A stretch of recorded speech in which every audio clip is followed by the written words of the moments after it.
No masters, only the river. By Bishop Raymond Taylor, Ph.D. Every system that ever called itself holy was born out of fear.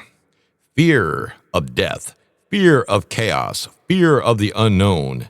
Out of that fear, men created gods, and out of those gods came the priests, the temples, the laws, and the chains.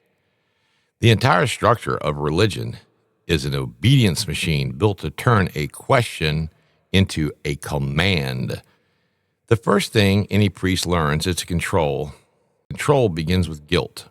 Tell a man he is broken and he will spend the rest of his life begging to be fixed. That is what the word sin is for. It is not revelation. It is a tool. It does not describe an act. It describes a hierarchy. The invention of sin turned human beings into servants. Every ancient culture ran the same program. The Sumerians had their moon god Sin. The Egyptians had their Osiris. The Hebrews took the local mountain god and called him Yahweh. Each of these deities had a priesthood, and each priesthood demanded tribute. The gods changed names, but the mechanism stayed the same. Power flowed upward from the fearful to the few. When the Bible was written, it was not written by eyewitnesses. It was written by redactors. It was stitched together from older myths and nationalist propaganda. The people of Israel were not a single tribe led by one God. They were a mixture of Persians, Greeks, Canaanites, Samaritans, and the so-called chosen people. They were a literary creation. Abraham never walked the earth. Moses never split the sea. Solomon's temple was never grand. The Sanhedrin never ruled a nation. The entire story is a patchwork of borrowed myths and rewritten voices. My friend, Dr. Robert M. Price, calls it a patchwork quilt. Into this fiction walked a real man, a teacher by the river, preaching purification by water and truth, by experience. He was not a temple priest. He was not a Messiah. He was a part of a living current, a community that knew the river was the source of life. These were the Mandaeans, the Nazarians, the Baptists of light. They did not build temples. They built truth on water. That tradition still exists. The only verifiable continuity in all of religious history is theirs. Every other so-called lineage is a damn forgery. The story of Jesus, as we know it, was grafted onto this river current by empire builders. Rome needed a god it could weaponize. They took a teacher and turned him into a sacrifice. They replaced the living water with blood.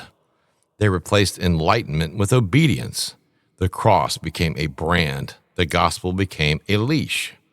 The idea of being a living sacrifice is the perfect form of slavery. It tells you that the highest form of life is surrender. That your body, your will, and your thought belong to something you cannot see. It trains you to silence your own reason and call that silence faith. No human being should ever bow to that. No man should ever offer himself to gods made by other men. There is no divine authority sitting above creation measuring sin and virtue. There is no cosmic accountant waiting to punish disbelief. The gods of Scripture exist only in the minds of those who need the followers. Every image of God is a mirror of human ambition.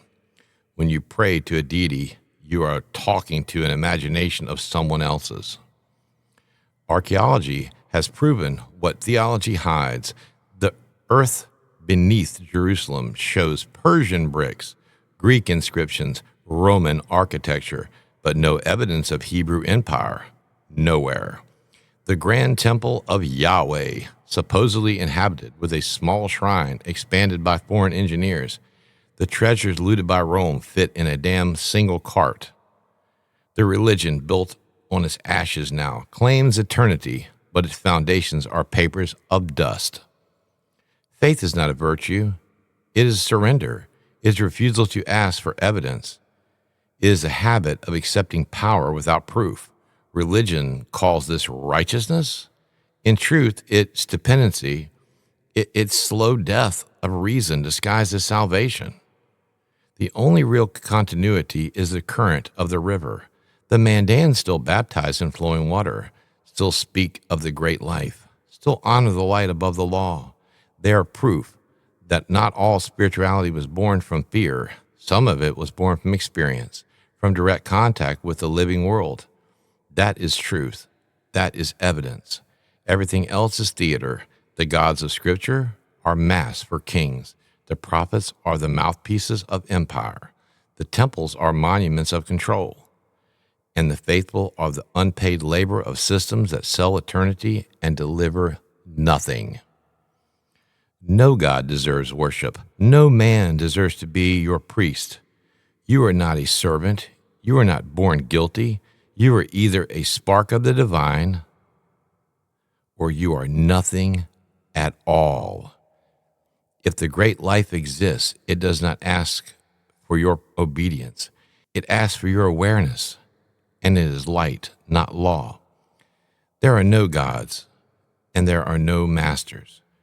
There is only the river and the truth that flows within it. Veritas lux maya. The truth will always be my light. Veritas lux maya.